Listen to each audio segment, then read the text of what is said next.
Karena sebagai keturunan Adam, semua manusia mengalami kematian. Tetapi setiap kita yang bersatu dengan Kristus dihidupkan kembali dari kematian. 1 Korintus 15 ayat 21 sampai 22.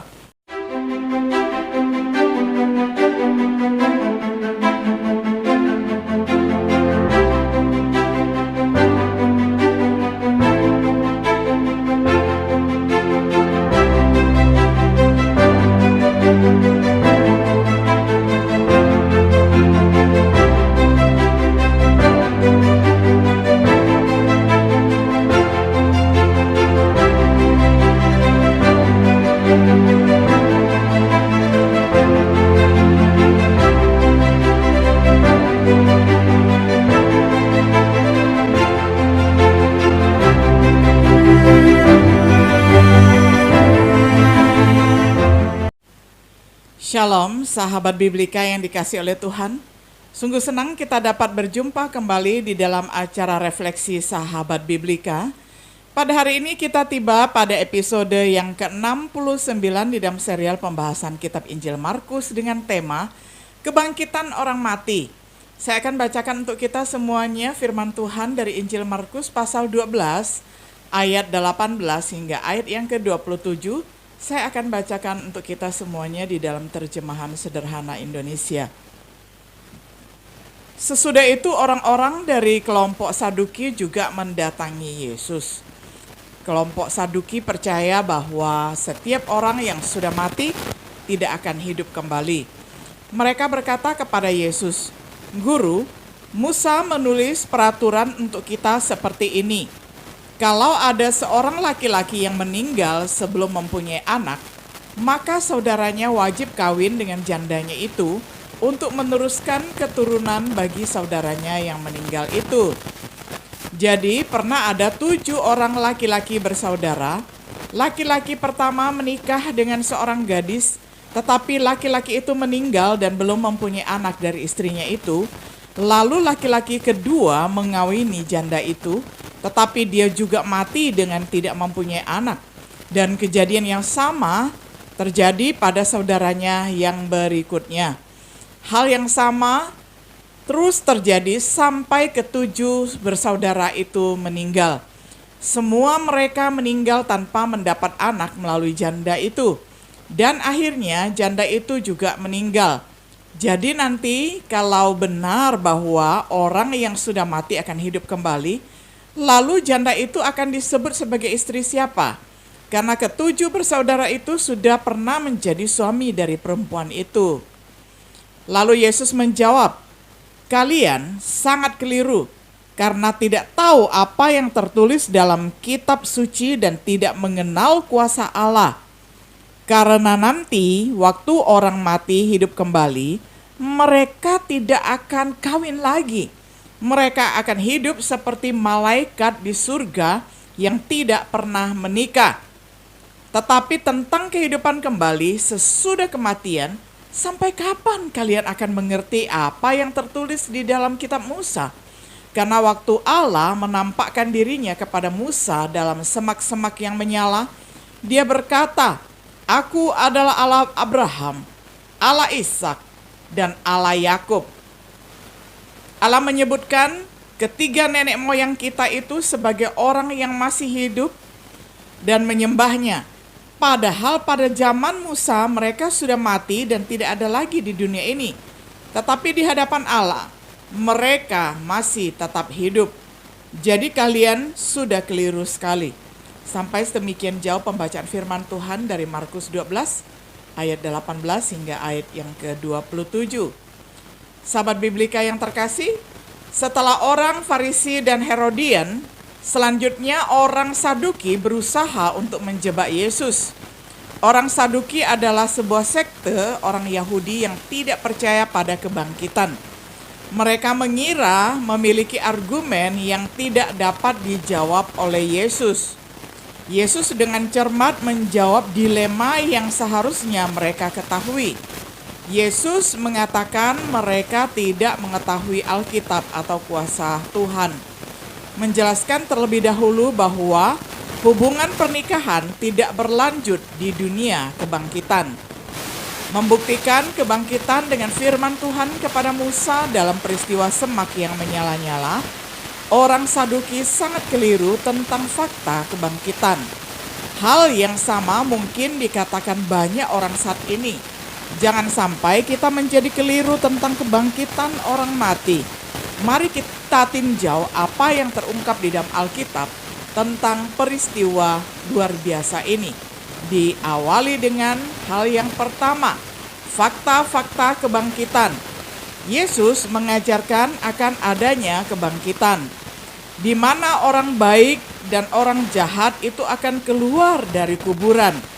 Yesus meyakinkan kepada mereka yang percaya kepadanya akan dibangkitkan di hari terakhir atau di masa eskatologi.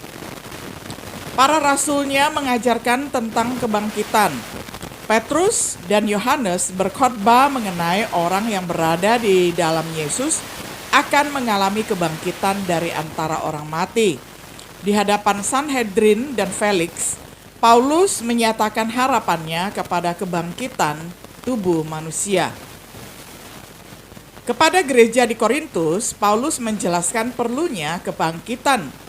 Kepada gereja di Tesalonika, Paulus mengajarkan doktrin kebangkitan.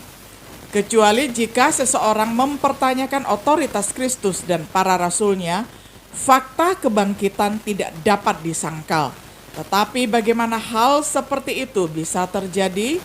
Yang kedua, agen kebangkitan. Kristus memiliki kekuatan ilahi. Saat dia mengingatkan orang Saduki yang menyangkal kebangkitan. Dan tentu saja bagi Tuhan tidak ada yang mustahil termasuk peristiwa kebangkitan. Yesus menegakkan kekuatan Allah, kuasa yang sama yang membangkitkan Yesus dari antara orang mati. Dia yang dapat membangkitkan Yesus dari antara orang mati pasti dapat membangkitkan kita pada hari terakhir. Meskipun mungkin sulit bagi kita untuk memahami bagaimana orang mati bisa dibangkitkan, tidaklah sulit bagi Tuhan untuk melakukannya. Pertanyaan lain yang harus dijawab tentang kebangkitan berkaitan dengan siapa yang akan dibangkitkan. Yang ketiga, universalitas kebangkitan. Yesus mengajarkan semua orang akan dibangkitkan. Yang pertama, yang lebih mengherankan lagi, akan tiba waktunya ketika semua orang mati yang ada di dalam kubur akan mendengar suara Anak Manusia, yaitu aku. Yang kedua, lalu mereka semua akan bangkit dan keluar dari kubur-kubur mereka masing-masing. Yang sudah hidup benar akan mendapat hidup selama-lamanya, tetapi aku akan menghukum mereka yang sudah hidup di dalam kejahatan. Yang satu mengalami kebangkitan hidup, dan yang lain mengalami kebangkitan untuk penghukuman. Paulus mengajarkan semua orang akan dibangkitkan. Akan ada kebangkitan orang yang adil dan orang yang tidak benar. Jadi perhatikanlah hal ini. Kuasa kematian menular kepada manusia karena perbuatan satu orang, yaitu Adam. Jadi sekarang oleh karena satu orang jugalah, yaitu Yesus, manusia dihidupkan kembali dari kematian. Karena sebagai keturunan Adam, semua manusia mengalami kematian. Tetapi setiap kita yang bersatu dengan Kristus dihidupkan kembali dari kematian. 1 Korintus 15 ayat 21 sampai 22. Meskipun mungkin ada perbedaan dalam sifat tubuh yang dibangkitkan, dalam beberapa hal setiap orang akan dibangkitkan dari kematian. Dan tentang waktu kebangkitan, yang keempat kita melihat tentang waktu kebangkitan pada hari terakhir ketika Tuhan Yesus datang kembali untuk yang kedua kalinya. Yesus berulang kali berbicara tentang membangkitkan orang mati pada hari terakhir. Paulus menulis tentang hal itu terjadi ketika Yesus datang kembali untuk memberikan kerajaan kepada Bapa setelah menghancurkan musuh terakhirnya, yaitu kematian itu sendiri. Dia kemudian mengatakan bahwa itu akan terjadi pada saat sangkakala yang terakhir. Tentang doktrin kebangkitan yang berbeda, premilenialistis dan lainnya mengajarkan bahwa akan ada lebih banyak daripada hanya satu kebangkitan. Semua penganut premilenialistis mengajarkan setidaknya terdapat dua kebangkitan. Pertama, kebangkitan orang percaya di awal milenium ataupun kerajaan 1000 tahun. Yang kedua adalah kebangkitan orang-orang yang tidak percaya di akhir milenium ataupun kerajaan 1000 tahun. Premilenialis dispensasional menambahkan dua lagi, yakni kebangkitan orang-orang kudus terjadi di akhir kesengsaraan 7 tahun dan kebangkitan orang-orang kudus terjadi di akhir milenium ataupun kerajaan 1000 tahun. Ada beberapa alasan mengapa ada beberapa doktrin kebangkitan ditemukan. Pertama, Alkitab menyajikan kebangkitan orang percaya dan orang-orang yang tidak percaya terjadi bersama-sama. Bisa kita baca di dalam Daniel 12 ayat 2, Yohanes 5 ayat 28 sampai 29, Kisah Para Rasul 24 ayat 14 sampai 15, Wahyu 20 ayat 11 sampai 15. Bagian berikutnya, Alkitab mengajarkan bahwa orang percaya akan dibangkitkan pada hari yang terakhir. Bukan beberapa kali, dan karena itu beberapa hari, tahun, atau milenium sebelum hari terakhir. Bisa dibaca di dalam Yohanes 6 ayat 39 sampai 40, ayat 44 dan ayat 54.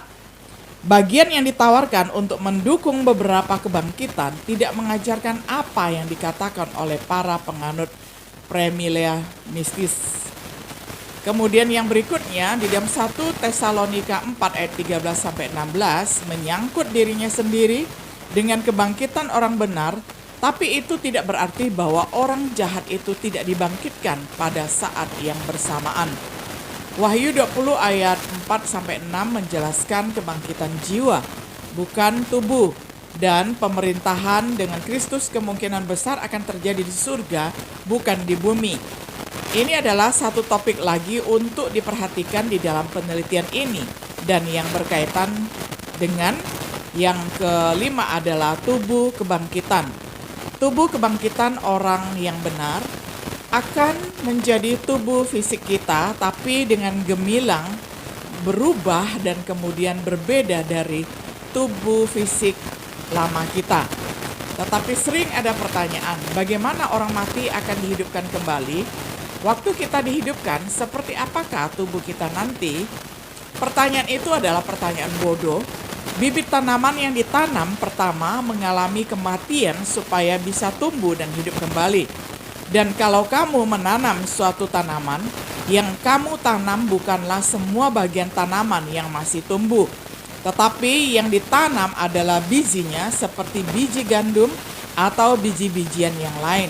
1 Korintus 15 ayat 35 sampai ayat yang ke-37. Tubuh fisik kita, demikian juga akan ada perubahan tubuh yang kita akan alami pada saat kita dihidupkan kembali. Tubuh kita yang dikuburkan akan hancur seperti bibit yang ditanam, tetapi tubuh yang diberikan kepada kita ketika kita dihidupkan kembali tidak bisa hancur lagi. Menurut 1 Korintus 15 ayat 42. Ketika tubuh kita dikuburkan seperti bibit yang ditanam, kelihatannya hina dan lemah. Tetapi ketika dihidupkan kembali, menjadi tubuh surgawi yang mulia dan mempunyai kuasa. 1 Korintus 15 ayat 43. Ditaburkan sebagai tubuh alamiah, akan dibangkitkan sebagai tubuh rohani. Bahkan mereka yang hidup pada saat kedatangan Kristus akan mengalami perubahan ini, di mana apa yang fana dan keinginan fana akan mengenakan kekekalan, akan menjadi serupa dengan tubuh kemuliaan Tuhan sendiri. Filipi 3 ayat 20 sampai 21. Apa yang hina akan diubah menjadi yang mulia. Lalu Yesus menjawab, kalian sangat keliru karena tidak tahu apa yang tertulis di dalam kitab suci dan tidak mengenal kuasa Allah. Karena nanti waktu orang mati hidup kembali, mereka tidak akan kawin lagi. Mereka akan hidup seperti malaikat-malaikat di surga yang tidak pernah menikah. Markus 12 ayat 24 sampai 25. Tubuh kebangkitan orang jahat, sangat sedikit yang diungkapkan oleh Alkitab bahwa orang yang jahat memang akan bangkit dari kematian. Padahal kitab suci hanya menerapkan istilah tidak rusak dan kekekalan ke tubuh orang benar. Paling tidak ini dapat dimengerti bahwa kebangkitan tubuh orang jahat adalah tidak tunduk lagi pada kematian, kemudian mampu mengalami penderitaan abadi. Namun ada beberapa orang yang memahami kematian kedua secara literal. Setelah kebangkitan dan penghakiman, orang jahat akan mengalami kematian lagi, yakni pemisahan tubuh dan roh yang dibangkitkan. Bukan berarti orang jahat akan dimusnahkan, tetapi mereka kebinasaannya menjalani kekekalan dengan roh tanpa tubuh di dalam lautan api. Jangan dibingungkan dengan mereka yang tidak percaya pada kebangkitan orang fasik atau yang percaya kehendak orang jahat dimusnahkan. Karena Alkitab secara relatif tidak berbicara tentang hal ini. Mungkin jalan terbaik tampaknya hanya meninggalkan masalah di tempat yang ditinggalkan oleh para penulis perjanjian baru. Kalau memang para penulis perjanjian baru tidak menuliskan hal tersebut, artinya kita tidak perlu membahas apa yang tidak ditulis di Alkitab. Sebagai kesimpulan, mungkin ada lebih banyak fakta tentang kebangkitan yang ingin kita ketahui, tapi kita bisa tahu lebih banyak daripada yang diketahui atau diyakini oleh orang Saduki. Jika kita bersedia menerima baik kitab suci dan kekuatan Tuhan, dari kitab suci kita dapat mengetahui fakta kebangkitan, agen kebangkitan, universalitas kebangkitan, waktu kebangkitan, dan tubuh kebangkitan. Yang tentunya cukup untuk memotivasi mereka yang merindukan apapun yang Tuhan telah rencanakan bagi mereka yang mengasihinya dan menaatinya. Apakah menjadikan tujuan mereka untuk siap menghadapi apapun yang Tuhan telah siapkan? Apakah harapan kebangkitan memotivasi kita untuk melimpah di dalam pekerjaan Tuhan? Semoga kiranya hal ini menjadi kenyataan. Kiranya saya dan saudara sungguh berbahagia mempelajari dan merefleksikan hidup yang mempunyai harapan setelah kematian. Kiranya Tuhan Yesus yang sudah bangkit itu boleh menjadi model bagi kita dan kita akan mengenakan tubuh yang sama seperti yang telah Tuhan nyatakan, yakni tubuh yang mulia, tubuh yang tidak rusak dan tidak dibatasi oleh ruang dan waktu. Kiranya dengan memahami fakta kebangkitan yang begitu indah dan sungguh pasti ini, itu akan membuat pengharapan kita semakin kokoh di dalam Tuhan. Kiranya Tuhan Yesus menyertai kita dan memberkati kita. Shalom.